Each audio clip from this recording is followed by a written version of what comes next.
Alors, étude des équipements techniques. L'équipe de conception doit affiner les choix techniques des phases amont, de façon à apporter la précision qui servira à la consultation des entreprises. Toute ambiguïté doit être levée à ce stade d'avancement des études quant aux encombrements, aux emplacements des réseaux et des divers locaux techniques. Options et choix techniques à approfondir. Effectuer le calcul définitif des déperditions calorifiques et définir l'épaisseur des isolants thermiques ainsi que leur nature. Examiner si les solutions techniques proposées permettent d'atteindre les performances énergétiques imposées par le maître d'ouvrage, label, etc. Arrêter un choix quant à l'emplacement des sources d'énergie. Définir le nombre des chaufferies, éventuellement le nombre des sous-stations dans le cas de chauffage urbain, leur emplacement, leur dimensionnement.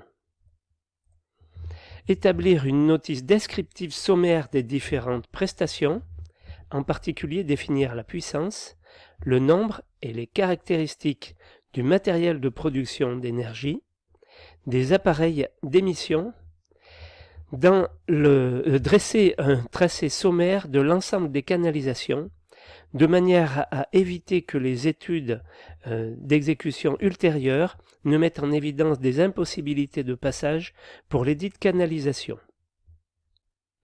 Fixer le tracé et l'encombrement des chemins de câbles et éventuels gains techniques.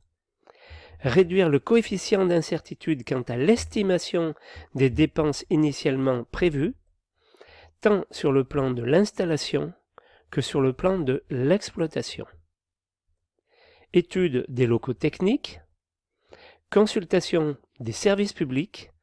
Pour l'ensemble des locaux techniques, il est indispensable de recueillir l'avis et l'accord des services publics intéressés. Cet accord doit porter sur leur nombre et leur emplacement, les dimensions et les détails d'exécution, leur accessibilité, les règles de sécurité concernant l'incendie, la distribution d'eau, la ventilation, entre autres.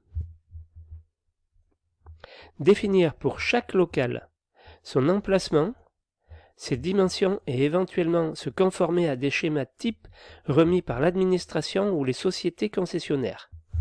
Fixer les limites exactes de prestation entre le maître d'ouvrage et l'administration ou les concessionnaires, relatives aux études, aux travaux et aux incidences financières.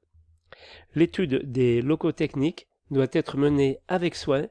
En effet, tout oubli d'un de ces locaux posera problème lors des études d'exécution, car il sera alors difficile de trouver un volume disponible.